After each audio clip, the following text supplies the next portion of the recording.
साथियों नमस्कार। गिरीश चंद पांडे पुनः आपके समक्ष एक ज्वलंत मुद्दा लेकर आया हूं। और आज का मेरा मुद्दा जो है स्वदेशी आपराधिक कानून से जुड़ा हुआ है। ये जो तीन स्वदेशी आपराधिक कानून जो हैं अभी सरकार ने घोषित किए हैं उनसे संबंधित है। हालांकि साथियों यह मामला विधिक है, लीगल है। इसके विस्तार में न जाकर मैं आपको इन तीन कानूनों की एक सामान्य जानकारी और इनकी महत्वपूर्ण विशेषताओं से यहाँ अवगत कराने का प्रयास करूंगा। लेकिन इससे पहले कि मैं आगे बढ़ूं, आपसे अनुरोध है कि यदि आपने मेरे इस चैनल को सब्सक्राइब नहीं किया है तो कृपया कीजिएगा। और जो भी जानकारी मैं आपके समक्ष लाता हूं उसे शेयर भी अवश्य कीजिएगा। तो साथियों, भारत में 1860 से 2023 तक अंग्रेजी संसद द्वारा बनाए गए तीन कानूनों के आधार पर ही इस देश का जो है क्रिमिनल जस्टिस सिस्टम जो है चलता रहा, जिसमें न्याय के बजाय सजा, दंड पर जोर दिया गया है।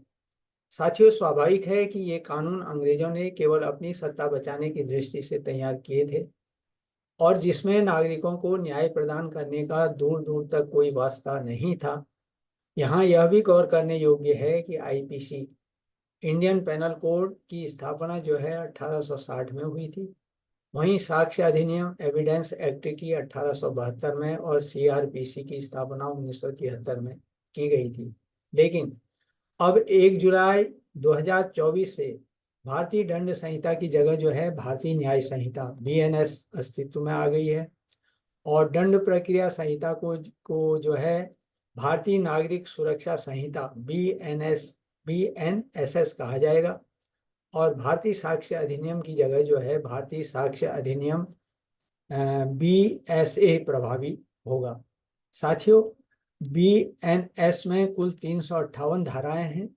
पहले आईपीसी में 511 धाराएं थी। अब इसकी जगह जो है बीएनएस यानी भारतीय न्याय संहिता में ये धाराएं जो हैं घटकर 358 हो गई हैं और इसमें 20 नए अपराध जो हैं शामिल किए गए हैं। और कई अपराधों में जो है न्यूनतम सजा का भी प्रावधान किया गया है। साथ ही छोटे छोटे अपराधों के लिए सामुदायिक सेवा का प्रावधान किया गया है।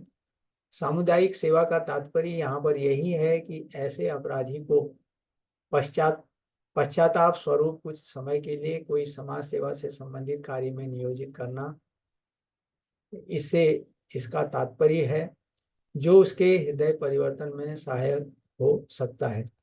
साथियों, वहीं दूसरी ओर कई अपराधों के लिए जो है जुर्माना बढ़ाया गया है और सजा की अवधि में भी इजाफा किया गया है। कानून में कुल 313 बदलाव किए गए हैं जो भारत के क्रिमिनल जस्टिस सिस्टम में एक आमूलचूल परिवर्तन लाएंगे और किसी को भी अधिकतम 3 वर्षों में न्याय मिल सकेगा। इस प्रकार नए कानून जो हैं पुरातन ब्रिटिश औपनिवेशिक युग से प्रस्थान के प्रतीक के तौर पर हम इनको कह सकते हैं, इन तीन नए कानूनों को। साथियों, इन तीनों कानूनों के उद्देश्य जो है न्याय पर जोर देते हुए साथ में राष्ट्र की अद्वितीय सांस्कृतिक, ऐतिहासिक और सामाजिक पहचान की रक्षा करना तथा उसे पुष्ट करना भी है। नए कानूनों से आधुनिक प्रणाली स्थापित होगी और इनमें जो है अब घर बैठे प्राथमिकी दर्ज कराने, शून्य प्राथमिकी के तहत किसी भी थाने में एफआईआर दर्ज करना और साथ ही पीड़ितों को एफआईआर की जो मुफ्त प्रति भी मिलना इसमें शामिल है। प्राथमिकी दर्ज होने के बाद अदालतों को भी तय सीमा के भीतर फैसला सुनाने की बाध्यता होगी। अब ऐसे मामलों में 60 दिन के भीतर जो है आरोप तय होंगे और आपराधिक मामलों का फैसला मुकदमा पूरा होने के 45 दिन के भीतर आएगा। साथियों, नए कानूनों में महिलाओं और बच्चों के खिलाफ अपराधों की जांच को भी प्राथमिकता दी गई है। बलात्कार है, बाल यौन शोषण जैसे मामलों की जांच और सुनवाई संबंधी सख्त नियम बनाए गए हैं। सामूहिक दुष्कर्म जैसे जघन्य अपराध के लिए अब 20 वर्ष की कैद या आजीवन कारावास की सजा होगी। तो वहीं दूसरी ओर नाबालिग से दुष्कर्म करने के लिए मौत की सजा का इसमें प्रावधान किया गया है। नए कानूनों में पीड़िता के बयान जो हैं उसके घर पर महिला अधिकारियों और उसके परिवार की उपस्थिति में दर्ज कराने का भी प्रावधान है। सर्वोच्च न्यायालय के मुख्य न्यायाधीश DY चंद्रचूड़ ने उक्त तीनों कानूनों का समाज में सकारात्मक प्रभाव पड़ने की बात कही है, लेकिन साथ में यह भी कहा है कि फोरेंसिक विशेषज्ञों और जांच करने वाले अधिकारियों के लिए बुनियादी ढांचा विकास और क्षमता निर्माण में भी साथ साथ निवेश करने की जरूरत होगी, तभी इन कानूनों से यथोचित परिणाम मिल सकते हैं, ऐसा उनका कहना था। साथियों, इस प्रकार नए आपराधिक कानून भारतीय नागरिकों को सशक्त बनाने की दिशा में महत्वपूर्ण कदम है। इन कानूनों का लक्ष्य सभी के लिए अधिक सुलभ, सहायक और कुशल न्याय प्रणाली जो है बनाना है। नए आपराधिक कानूनों के प्रमुख प्रावधानों में घटनाओं की ऑनलाइन रिपोर्टिंग, गिरफ्तारी की स्थिति में व्यक्ति को इच्छानुसार किसी व्यक्ति को अपनी स्थिति के बारे में सूचित करने का अधिकार है। इसके साथ ही अपराध की जांच पड़ताल को आधुनिक तकनीक के जरिए न्याय संगत बनाने का भी प्रयास किया गया है, जिसमें फॉरेंसिक साक्ष्य जुटाना भी अनिवार्य है ताकि अपराधी को संदेह का लाभ न मिल सके। दूसरी ओर सूचना प्रौद्योगिकी का इस्तेमाल अपराध नियंत्रण में जो है उसका सूचना प्रौद्योगिकी का इस्तेमाल जो है अपराध नियंत्रण में महत्वपूर्ण भूमिका निभाएगा। नए कानूनों के अनुसार मौत की सजा पाए अपराधी को खुद ही दया याचिका दायर करनी होगी और कोई संगठन या व्यक्ति ऐसा नहीं कर सकेगा। साथियों, सरकार का मानना है कि 3 आपराधिक कानून देश में आधुनिक न्याय प्रणाली का नेतृत्व करेंगे और आपराधिक न्याय प्रणाली अब पूरी तरह से स्वदेशी हो जाएगी और आज़ादी के बाद भारतीय लोकाचार में जो है ये अंतर्निहित है। क्योंकि ये नए आपराधिक कानून जो हैं जांच है, सुनवाई है और अदालती प्रक्रियाओं में प्रौद्योगिकी के उपयोग पर बल देती है, इसलिए इसको ध्यान में रखते हुए राष्ट्रीय अपराध रिकॉर्ड ब्यूरो ने मौजूदा अपराध और अपराध ट्रैकिंग नेटवर्क और प्रणालियों में जो है 23 संशोधन किए हैं। यही नहीं, नए कानून त्वरित न्याय और पीड़ितों के जो अधिकार हैं उनको भी सुनिश्चित करेंगे, उनकी रक्षा करेंगे। इन आपराधिक कानूनों की सबसे महत्वपूर्ण बात यह है कि इससे पहले इन कानूनों से केवल पुलिस के अधिकारों की रक्षा की जाती थी, लेकिन अब पीड़ित और शिकायतकर्ताओं के अधिकारों की भी रक्षा होगी। सरकार ने देश विरोधी गतिविधि के खिलाफ नए प्रावधानों के साथ राजद्रोह कानून को तो समाप्त कर दिया है, क्योंकि इसका कारण यही है कि राजद्रोह एक ऐसा कानून था जो अंग्रेजों ने अपने शासन की रक्षा के लिए बनाया था और इस आरोप के जरिए अंग्रेज जो है अंग्रेजी शासन जो है वो किसी को भी फांसी के तख्त पर लटकाने में तनिक भी जो है देर नहीं लगाता था। साथियों, अब राजद्रोह के बजाय देश विरोधी हरकतों के लिए नई धारा देशद्रोह का इस कानूनों में प्रावधान किया गया है। भारतीय न्याय संहिता में अध्याय 7 में राज्य के विरुद्ध अपराधों की श्रेणी में देशद्रोह को रखा गया है। हालांकि लोगों में इससे नागरिक अधिकारों के हनन का भय पैदा होने की आशंकाएं व्यक्त की जा रही है और जिसका समाधान होना जरूरी है। IPC में आतंकवाद को लेकर कोई भी स्पष्ट परिभाषा अभी तक नहीं थी, जबकि नए कानून यानी भारतीय न्याय संहिता के तहत आतंकवाद को विस्तार से परिभाषित किया गया है और इस परिभाषा के तहत जो भी भारत की एकता है, अखंडता है, संप्रभुता है, सुरक्षा है, आर्थिक सुरक्षा के लिए इन सब के लिए खतरा पैदा करता है तो उसे आतंकवाद की कैटेगरी में रखा गया है। आतंकवाद को लेकर BNS की धारा 113 में सारी जानकारी दी गई है। देश के बाहर भारत की किसी भी संपत्ति को नुकसान पहुंचाना भी अब आतंकवादी कृत्य माना जाएगा। पिछले साल हमने देखा अमेरिका है, कनाडा है और ब्रिटेन में भारतीय दूतावास पर हुए हमले के बाद विदेश में हुए हमलों को भी अब आतंकवाद की श्रेणी में रखा जाएगा। इसके अलावा नकली नोट या सिक्कों का चलाना या उनकी तस्करी को भी आतंकवाद की कैटेगरी में रखा गया है। नए कानून के तहत बम विस्फोट को तो आतंकवाद माना ही गया है, लेकिन बायोलॉजिकल, रेडियो एक्टिव है, न्यूक्लियर या किसी भी खतरनाक तरीके से हानि पहुंचाने की, हमला पहुंचाने की घटना को भी हम यहाँ पर आतंकवाद माना गया है। इसके अलावा किसी को चोट देने या जान लेने की घटना हुई हो तो उसे भी आतंकी घटना के तौर पर देखा गया है इन कानूनों में। नए कानून के तहत यदि किसी को यह पता हो कि कोई संपत्ति को आतंकवादी गतिविधियों के जरिए हासिल किया गया है, किसी भी संपत्ति को यदि आतंकवादी गतिविधियों के लिए हासिल किया गया है और वह इसके बावजूद उस पर अपना कब्जा रखता है, तो वह भी आतंकी घटना होगी।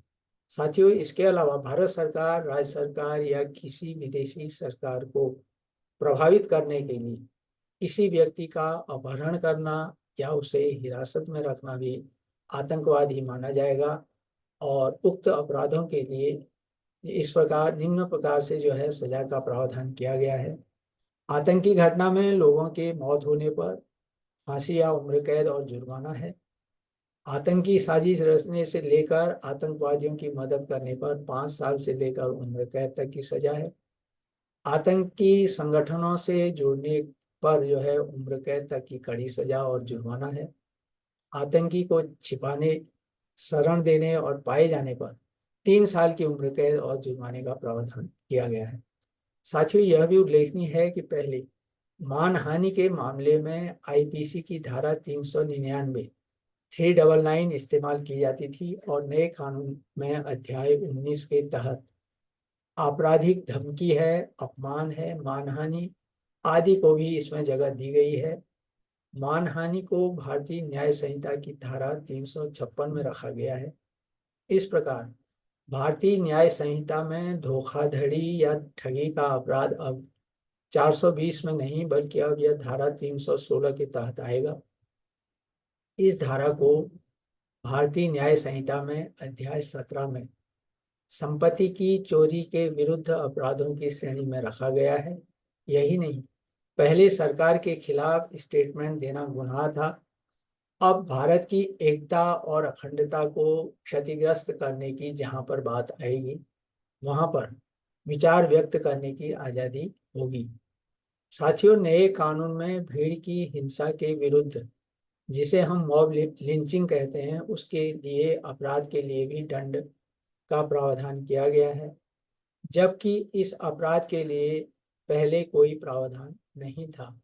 इसलिए नए कानूनों के तहत नस्ल, जाति, समुदाय, लिंग, जन्म स्थान, भाषा और अन्य कारणों से यदि मॉब लिंचिंग होती है तो उस स्थिति में 7 वर्ष के कारावास से लेकर मृत्यु की सजा, आजीवन कारावास की सजा का प्रावधान किया गया है। बीएनएस की धारा 103(2) के तहत इसके लिए अधिकतम मौत की सजा का प्रावधान रखा गया है। साथियों, आज जब आज़ादी के 77 साल 77 ईयर्स जो हैं, उसके बाद हमारा क्रिमिनल जस्टिस सिस्टम जब पूरी तरह से स्वदेशी हो रहा है, तो ये तीनों कानून निश्चित तौर पर न्यायिक व्यवस्था में मील के पत्थर कहे जाएंगे। इस स्थिति में केंद्र एवं राज्य सरकारों के स्तर पर अब यह समझने की जरूरत है कि इस प्रणाली को किस प्रकार से अधिक प्रभावी, पारदर्शी और आधुनिक बनाने का जो है हम प्रयत्न करें। साथ ही नए आपराधिक कानूनों के तहत यह सुनिश्चित करने की भी अत्यंत आवश्यकता है कि सभी नागरिकों को न्याय मिले और अपराधियों को उचित दंड मिले। यह भी सच्चाई है कि अभी कई वर्षों तक पुलिस और अदालत को पुराने और नए दोनों कानूनों के तहत काम करना होगा, इसलिए व्यापक स्तर पर प्रशिक्षण की आवश्यकता होगी। साथ ही पुलिस सुधार में पर भी काम करने की जरूरत है।